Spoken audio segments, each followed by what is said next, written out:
नमस्कार दोस्तों। शायद ही ऐसा कोई होगा जो चाइना की विशाल दीवार के बारे में नहीं जानता हो। यह सिर्फ चाइना में ही नहीं बल्कि दुनिया की भी सबसे लंबी दीवार है। ये दुनिया की 7 अजूबों में भी शामिल है। इस दीवार को बनाने के लिए ईंट, पत्थर, लकड़ी और धातुओं का इस्तेमाल किया गया।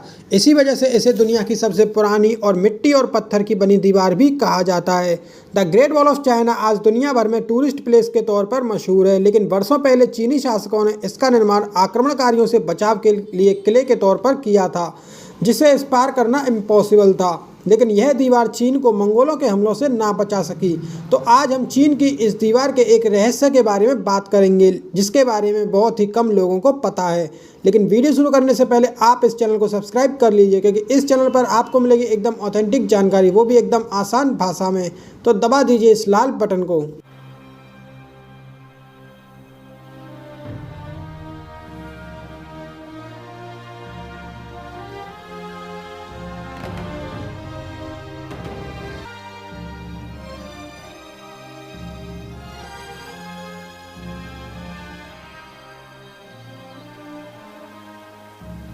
The great wall of China दुनिया भर में आज एक टूरिस्ट प्लेस के रूप में मशहूर है। चीन में यह एक ऐसी जगह के रूप में फेमस है जहां चीन का दौरा करने वाले दुनिया के दिग्गज नेता भी पहुंचते रहे हैं।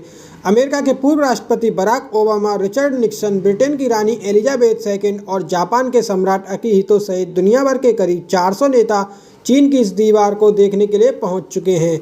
यह दुनिया के 7 अजूबों में गिनी जाती है, जो यूनेस्को की वर्ल्ड हेरिटेज लिस्ट में भी शामिल है। The great wall of China को लेकर कई मिथ हैं, जिसके बारे में जानकर लोग आज भी हैरान होते हैं। चीन की यह महान दीवार आज भले ही टूरिस्ट प्लेस के रूप में मशहूर है, पर वर्षों पहले इसकी अहमियत सामरिक व रणनीतिक रूप में कहीं अधिक थी। चीन की इस दीवार को यहाँ के राजाओं ने कभी आक्रमणकारियों से बचाव के लिए बनाया था, जिसका निर्माण किसी एक टाइम पीरियड में नहीं बल्कि कई शासकों ने अलग अलग टाइम पीरियड में हमलावरों से बचाव के लिए किया था। इसका निर्माण मुख्य रूप से तीर व तलवारों के हमलों से बचाव के लिए किया गया था। तकरीबन 6400 किलोमीटर लंबी चीन की यह दीवार दुनिया में सबसे बड़ी आर्किटेक्चर है जिसे इंसानों ने बनाया है। इसे टूरिस्ट के लिए 1970 में खोला गया, लेकिन यूनेस्को की वर्ल्ड हेरिटेज लिस्ट में इसे 1987 में शामिल किया गया था।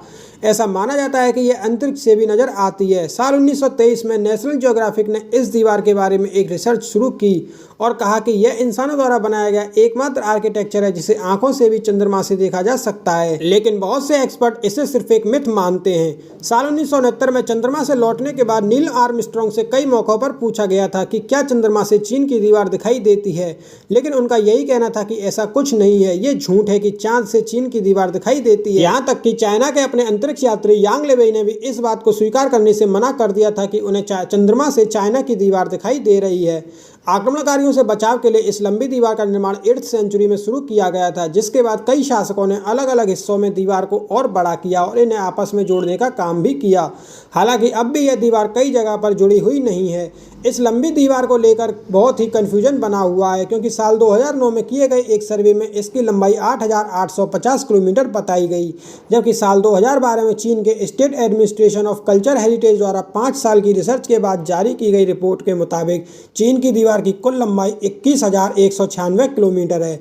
यह रिसर्च चीन के एक न्यूज़पेपर शिन्हुआ में भी पब्लिश हुई थी। इस दीवार का निर्माण किसी एक राजा ने नहीं बल्कि चीन के कई राजाओं ने अलग अलग समय में करवाया है।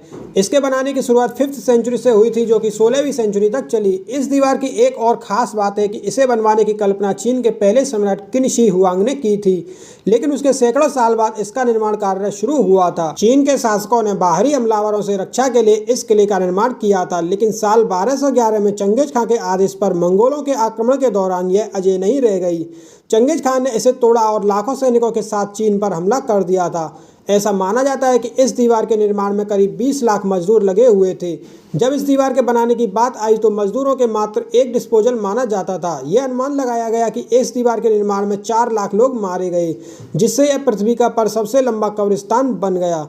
दीवार के निर्माण के दौरान मारे गए श्रमिकों में से कई इसकी नींव में दब गए। किसानों और सैनिकों को श्रम के लिए मजबूर किया जाता था और उन्हें खाने के लिए भी ठीक से नहीं दिया जाता था, और उन्हें खनी पहाड़ियों पर भी बिगड़ते मौसम के साथ भयानक परिस्थितियों का सामना करना पड़ता था। चीन की इस दीवार में कई तरह की सजावट देखने को भी मिलती है, जिसमें मिंग राजवंश के जनरल क्यूई जिंगवांग के डायरेक्शन में दीवार का निर्माण करने वाले सैनिकों की पत्नियों द्वारा बनाए गए बादल और कमल के फूलों की नक्काशी शामिल है। लेकिन मॉडर्न समय में इस तरह की सजावट करना एक खेल बन गया है। साल 2016 में ह्यूस्टन रॉकेट्स के NBA खिलाड़ी बॉबी ब्राउन अपने नाम को ग्रेट वॉल में तराशने के लिए आग की चपेट में आ गए और बहुत से गुमनाम टूरिस्टर्स ने भी अपनी छाप इस दीवार पर छोड़ी है। समस्या इतनी व्यापक हो गई कि चीन के अधिकारियों ने इस तरह की आर्ट के लिए एक स्पेशल लोकेशन फिक्स कर दी, जो कि है दीवार के मुंतियाई सेक्शन में बीजिंग के नॉर्थ में लगभग 40 मील दूर लड़ने वाले टावरों में से एक है, जहां टूरिस्टर्स को अपने अमर शब्दों को तराशने की अनुमति होगी। चीन के लोग इस दीवार को वान ली चेंग चेंग के नाम से जानते हैं। इस दीवार में अगर चौड़ाई की बात करें तो यह इतनी है कि इस पर एक साथ 5 घोड़े या 10 पैदल सैनिक एक साथ चल सकते हैं। वैसे तो चीन की दीवार को देश की सुरक्षा के लिए बनाया गया था, लेकिन यह नहीं हो सका। मंगोल शासक चंगेज खान ने 1211 में से तोड़ दिया और उसे पार कर चीन पर हमला कर दिया था। लंबी होने की वजह से इस दीवार की ऊंचाई हर जगह एक जैसी नहीं है। यह किसी जगह पर 9 फीट है तो कहीं पर 35 फीट की है। तो इस वीडियो में हमने बात की है चाइना की विशाल दीवार के बारे में और उससे जुड़े कई रहस्यों के बारे में। उम्मीद है आपको वीडियो पसंद आई होगी। पसंद आई हो जैसे लाइक कीजिए, शेयर कीजिए और चैनल को सब्सक्राइब कीजिए।